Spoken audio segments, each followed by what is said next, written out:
दूसरी जानिब रूस में कोरोना वायरस के वार तेज, मरीजों की तादाद में 3 लाख से ज्यादा हो चुकी है। 16.5 लाख अफराद बेरोजगार हो चुके हैं। 24 घंटों में 135 अफराद की जान चली गई। रूसी वज़ीर-ए-आज़म मिखाइल मिशुस्तिन ने इंकशाफ किया है कि मुल्क में 47 मुख्तलिफ वैक्सीन तैयार की जा रही हैं।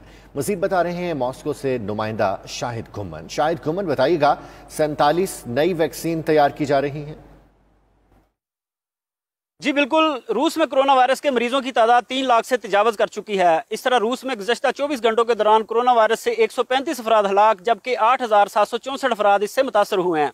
दारुल हुकूमत मॉस्को में कोरोना वायरस के मरीजों की तादाद 1,52,306 हो चुकी है, जबकि 1,726 अफराद इससे हलाक हो चुके हैं।